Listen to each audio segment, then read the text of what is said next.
with Dr. Schooler in the next item. In terms of the financial and organizational performance that we saw from schools in this last year, 63% of schools met all requirements in the financial area. That'd be 30 out of 48 schools. With the remaining 18 schools meeting most requirements, we didn't have a single school that failed to meet financial requirements as outlined in the Charter School Performance Compact. And then in terms of the organizational performance of our charter schools, we had 14 out of our 48 schools meet all requirements. We had 71% meet most requirements. Again, that's every single school in the portfolio. None of our schools failed to meet organizational expectations. And so with that, I will stop and see if the board has any questions about the data contained in this report. Thank you very much, Mr. Day. Does the board have any questions? Great. Are there any objections to this motion? Having none, the motion passes. Thank you very much. Next item. Your next item is on page 10, item 2.2, consideration of update report regarding the annual best authorized charter school oversight activities. Department recommendation is to receive. Great. Mr. Garvey, second by Ms. Holloway. Ms. Orange-Jones, this particular item, we wanted to provide information around this several months back, but the board meeting was so lengthy, we made a decision to pause on this particular presentation. So since everyone has so much free time this afternoon, we thought it would be a really good opportunity to go ahead and give this presentation that relates to our oversight as an authorizer. And so Mr. David also, Ms. Fuller will make the presentation. Okay, thank you. Great, thank you. Just a little bit of additional context. Again, this was supposed to come to August. At that point in time, it was going to be a forward-facing view of all of the activities that we have planned over the upcoming year. Given the fact that we deferred that to January, we're going to give you guys an overview of our regular oversight activities and then how things are looking thus far. This is Dr. Pam Schooler. She is the Executive Director of Charter Accountability. She is a tried and true charter school leader. She was at a Type 2 school formerly, took that school from a D to an A, and she is now leading our team and our work here at the department. So she has walked in those shoes, she knows what she's doing, and she is going to tell us today what her team does to oversee our BSE authorized charter schools and how they're doing. Welcome. Thank you, appreciate the opportunity. I would like to first start out thanking you for having me today. And like you said, we would like to give you an idea of our oversight activities conducted by our Charter Accountability team that is housed in the Office of School Choice. So first, grounding ourselves in charter law, as you know, as BSE board, you have directed the Department of Education, which is our Charter Accountability team, to provide adequate administrative and systematic support with oversight and monitoring and compliance, measuring progress, and implementing interventions with all of our Type 2 schools and 5 charter schools. Just to give you an idea who conducts this work each day, there's a small team of 4 of us. Myself as Executive Director, there's 3 Director of Charter Accountabilities, Ms. Shanice Tippin, Christina Woods, and Ms. Danielle Worley. And I think Ms. Shanice Tippin is with us today, Ms. Woods and Ms. Worley are out. But I wanted to recognize them for the work that they do. Because as you can see, in our portfolio, we have 50 charter schools that we provide oversight and monitoring to. That's an enormous amount of schools for a group of 4 people. But they do an enormous amount of work and do a great job at it. We have 42 Type 2 charters that we oversee, 1 Type 4, and 7 Type 5 indirect loan schools. And they span over 20 parishes in Louisiana, and for a student population of 31,061 students. Just to give you an idea, that we're going to talk about 2 documents that kind of grounds the work that we do in our office. The first is the Charter School Comprehensive Reporting Calendar. We provide this resource to our school leaders, usually at the beginning of July. This year, we had what we call a 7-1 rollout for our school leaders. We wanted to provide them with enough information that helps them prepare for their school year. As a former school leader, I understand how important that is. To get last-minute submission dates can be a little much when you're trying to prepare for the whole school year. And our charter school teams usually are small teams, and so they need as much support as they can get in advance. So as you can see on this reporting calendar, we provide all the submissions that are due throughout the school year on a month-by-month basis.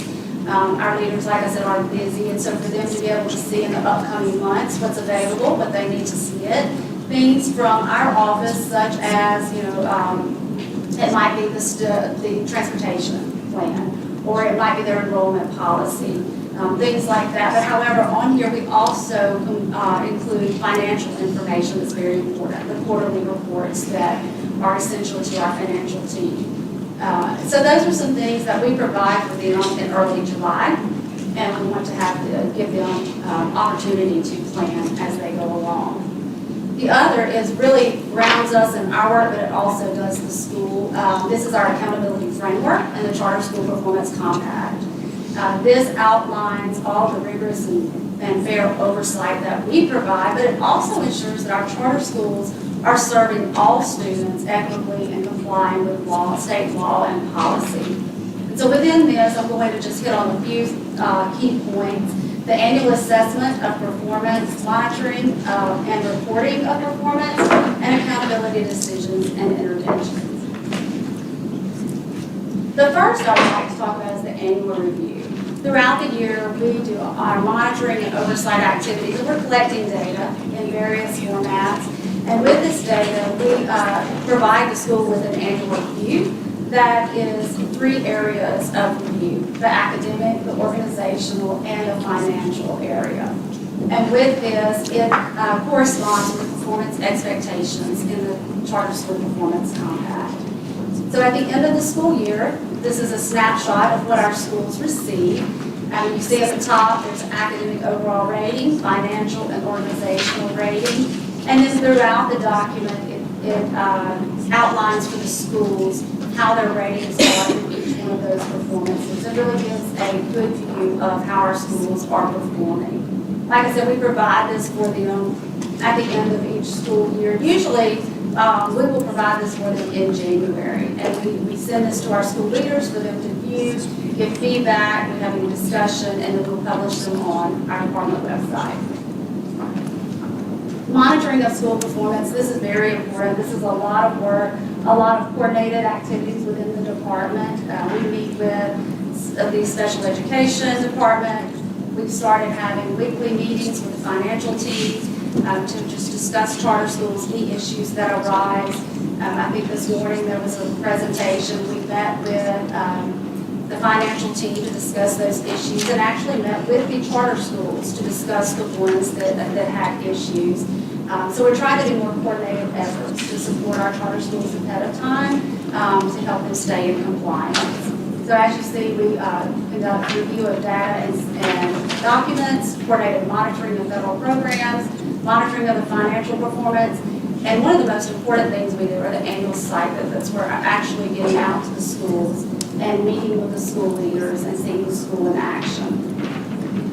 To give you an idea of what an annual site visit looks like, first of all, our directors do a great job lining this up and coordinating this with the school leaders and the board chair. They have prior conversations to set the meetings, make sure that all the logistics are there, and ensure that that school leader understands what will take place on that day. When they get on campus, they're there to see the arrival of the students, observe the procedures of how they intake students throughout the morning, and then they have a quick check-in with the leadership team, which usually the board chair is there also. And then throughout the day, they're doing classroom observations. They have rubrics that they are looking at general and facility compliance along with special education compliance.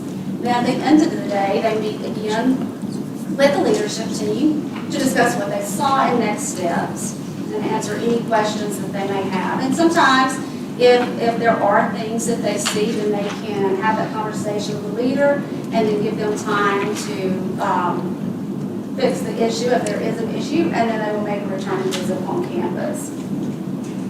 So far this year, we've conducted our extension and renewals visits. We like to get those schools in before your December extension and renewal determinations. We want to make sure that we have enough data to give you all the information that you need to provide you with making those determinations for our extension and renewal visits. And so by 10/1, we had those visits. We conducted all of those visits, great visits this year. As you can see, with the schools that we visited, we had 96% compliance in general areas, 95% in special ed, and facilities, 97%. So we were proud of our schools for doing our hard work. Another part of our monitoring is parent and family support, which is essential to what we do, because that's why we exist, is for our families and our students. So if you can see, when we get issues that arise, whether it be via email, phone calls, we hear the concerns, and then we reach out to the schools to talk with the school leaders to see what the issue is, and really look at policies if we need to ensure that the schools are following their policies and so forth. In 21-22, we had 28 issues that came to our office. And so far this year, 22-23, we've only had 8. As you can see with both of those, bullying and harassment was the largest portion of our issues that we received, followed by special education, board compliance, and enrollment. So our directors do a great job working with school leaders to find details for the issues, see how they can resolve the issues. And many times there is a miscommunication or just someone needing to step in to help mediate the conversations. And with that, we're able to remedy the situations for our families. And through all this, data collection, oversight activities, like I said, they're to help make high-stake decisions for our charter schools. We know that's important to you, and we want to bring you as much information as we can. It determines our charter extensions, renewals, term lengths, and could be non-renewals. Also expansion, possibly replication of schools. But also, as we're doing this, getting all this data, having conversations, monitoring, if there is additional inquiry that's needed or oversight, we do that. We have extra conversations with our school leaders. However, if our schools are not meeting the expectations as outlined in the Charter School Performance Compact, then they can enter the accountability intervention ladder that is outlined in our Charter School Performance Compact. I have a snapshot of what that looks like here. Of course, all our schools start out in good standing, and we try to support them as much as possible so that they can continue in good standing. However, if an issue arises that meets a level of concern that is not remedied in a timely manner, then a school may receive a notice of concern. If this issue is not remedied in the time that is set forth in the notice of concern, then it may reach to a notice of breach, or if it's a significant or repeated incident. And then if a school still does not remedy the situation, then it could go into a revocation breach. And so as you see in 21-22, there were 5 notice of concerns issued to our schools with 2 notice of breaches. And so far, 22-23, we've not had any notice of concerns, but we have had 1 notice of breach. And so that is just a brief overview of our oversight and monitoring activities. Many things go into this, but I know you're busy, so I wanted to give you a brief overlook. If you do have any questions, you can always reach out to me via email, phone. I'd be glad to answer any of your questions now or at a later time. So thank you for giving us this opportunity. Thank you. Dr. Davis? Yep, so I appreciate this report, and I really like the comprehensive reporting calendar to help schools stay on track of when their reports are due to the state. I think that must be an incredibly helpful tool for them. My question is, and then later you talk about the notice of concern, right? So how long typically does someone have to be out of compliance with a required report before a notice of concern is issued? Like, so say, what's the process when they don't provide a report, like the quarterly finance report that I asked about under the budget committee? So that just recently came up, and so that's a great example.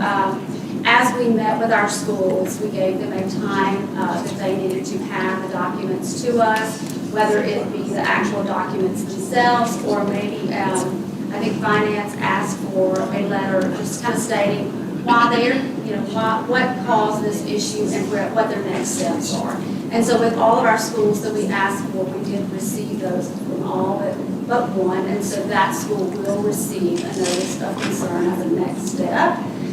So it kind of depends on the situation and what the issue is at hand and how significant the issue is. If it's repetitive, if this is something that happens year after year, then it may go into a notice of concern. So you try to be flexible and work with them and give them the opportunity need Oh, to absolutely. explain why they're late, but if they offer no explanation, then you're forcing that notice. Definitely, we definitely try to work with them. Like I said, I'm a former school leader, so I know the time constraints and how busy they are and what they're dealing with. So sometimes it is an overlook. They just overlooked it.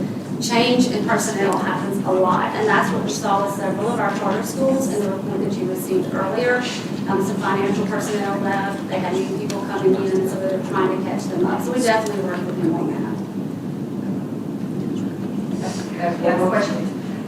So on the page that talked about your annual site visits, and so this pertains to how you'll be dealing with annual site visits and pods. So will pod locations receive an annual site visit in addition to the main campus? Yes, they will, and actually our next steps are reaching out to the schools to notify of us any existing pods that are currently operating so we can include them to our site visits coming up. Okay. And then I really like the 95% compliance for special education, and that is really great. So a follow-up question on that. When you're dealing with pods and special education compliance, are their IEP files going to be kept at the pod site or at the main campus? And so will your annual site visits, when you go to the pods, will you also be evaluating their IEP files there? Is that how that process works? Yes, that is exactly how that process looks. And this will be our first time, so, but that's what we expect to see when we visit the sites. Thank you. Thank you. Yes, thank you. Dr. Schooler, thank you for your incredible work. How long has your team been working on this, working together as a team? We are a new team. I will be a year in February the 7th. Ms. Shanice Tippin, she just made, I think, a year in November. So we're all a brand new team. Ms. Christina Woods is moving over to our team, and she's in the transition of that now. And then Ms. Danielle Worley has been with us since May. So we are all a fairly new team, and we definitely rely on our leadership and our Office of School Choice to help guide us and work with us. Thank you. Thank you. Mr. Gardy. Yeah, just for extra information, you may be a new team, but this type of work has been going on for years, isn't that correct? That is correct. And as a charter school leader, I was on the receiving end of it. So that gives me a great, that gives me a great perspective of how that plays out. And it gives you a different perspective of how sometimes you need to give grace and you need to work with the schools and you see that they're really trying to do the right thing. Yeah, and if I could just add, though this team has not been here long, they do know what they need to be doing and they know how to do it well. I think that bringing Dr. Schooler in with that experience and with that advantage point of being a former Type 2 leader has really helped us to reestablish the culture that we want with our leaders. It's a culture of partnership so that our students can succeed rather than what felt like the compliance police before. Of course, that's important, but as you can see with our numbers so far this spring, I think that schools will meet the expectations that you lay out for them, and there are just some things that we need to do to help them along the way, and that's what this team's been doing for a year. It's a great job. If I may ask, where were you? I was at Darwin Woods Charter School in North Louisiana. Yes, yes, I was there for 6 years. just like, I know Yes. She sounds like me. People still tell me, even though I've been here since 2017, I still have that accent. And then I was at University View Academy after that, so I have the perspective of virtual learning also, which has been tremendous in this role. Thank you so much for taking the time. Ms. Bochamp. Yeah, then just a question, glad to see we've got a team looking into these things. If there's a notice of concern, for example, when you look at organizational stated details and such, and it's a continual not meeting certain standards over multiple years, what happens at that point? For example, the target for economically disadvantaged students or the targets for special education students are not met consistently 2 years, 3 years, 4 years. What do you do at that point? What are the procedures? What are the steps? So since I've been here, we have, go ahead. Okay, since I've been here, we have asked for all of our charter schools that we not meet those expectations to let us know what are they doing, what policies and procedures do they have in place now, and that's what we're reviewing doing, so that we can ask for next steps and ensure that they're putting in place what they need to ensure these kids, the students are they're meeting the population that they're required to meet. And if I could add, economically disadvantaged is a tough one. It's a tricky one because essentially if they are not meeting the bar right out of the gate, we know that it takes time to turn that around. Issuing a notice of concern that then escalates to a notice of breach, which then goes to a notification for schools that are essentially 5% off or 10% off, doesn't necessarily make sense in terms of the consequence ladder. What we've done instead is work with people for them to submit their enrollment program plans, provide feedback on that, and then every time that you are asked to make a high-stakes decisions about a school replicating, expanding, being renewed or not, we bring that data to you, both in terms of the notices of concern that they have received, notices of breach that they've received, but also, as we've talked about, when schools have asked to increase their enrollment, that's the first step that we bring up. Are they meeting those economically disadvantaged percentages? And then it's in your guys' hands whether or not you want to allow that school to expand with that data. So long answer to say we try to just make that data as public and available as possible and include it in as many different ways when we're looking at a school's performance, both their annual review, the extension and renewal review, and then that enrollment review plan. But if it's in statute, shouldn't we be doing some things to make sure that those numbers are more closely meeting what the target numbers are? Yes, we should, and I would say that we are. So what we're doing with schools that have not met that is we're looking at their enrollment priorities, their preferences. We've used the example of Lycée Français a number of times, but that was a school that was not meeting their economically disadvantaged requirements. We worked with school leadership as well as board leadership to change their priority structure, especially for kindergarten, their entering grades, and their transferring students, to ensure that those students that are economically disadvantaged or in any other number of those priority buckets outlined, that those are the students getting the first opportunities at this school, as is outlined in statute. So we're monitoring their Yes, potential enrollment each year we to are. make sure that those students are given priority and admittance. Yes, So it should, over a period of 2, 3, 4, 5 years, reach those goals. And yes, agreed. And if you'd like us to bring back something like longitudinal over time to see that, because I believe that the data would bear that out for a number of our schools. Some of our schools do have that repeated non-compliance, and we're working through that issue. Because clearly we haven't found what we need to fix that. But I would say that is very clearly, very much indeed, the small percentage of schools. It is a very small handful. Everyone else, I would say, is consistently making growth towards those targets. so you bring that data next time. Sure. Any more questions from the board members? Any objections to the motion? Having none, the motion passes. Thank you very much. Dr. Spooner, thanks for your first time appearing in front of the board. Good job. Thank you. I have to say, I was a little nervous, but y'all are very gracious, so thank you. Nicely done. Next item, please. Your next item is on page 20, item 2.4, consideration of the voluntary surrender of the Type 5 Charter for Democracy Prep Baton Rouge. The department recommendation is to receive. Additional backup has been distributed. Okay, appreciate that. Can I please have a motion? Okay, Dr. Davis, very much so. Dr. Bovee, first and second. Any board discussion before we have the superintendent? I'm sure you want to speak. Yeah, just briefly. This particular charter here in Baton Rouge has voluntarily surrendered their charter with us. And so our intent at this point is to retain this particular school within our portfolio of schools, and we want to go ahead and make sure that the families at that site know and the kids at that site know that they have stability, even though this charter has been surrendered. And so whenever we come back together at our next board meeting, I will bring a plan for us to consider as we move forward. But I just want to make sure that like we communicate to kids and families that their stability is important to us, and so we plan to have some visits with some of those families and kids in short order. But I'll come back to the board probably I'll come back to the board in March with further details about next steps.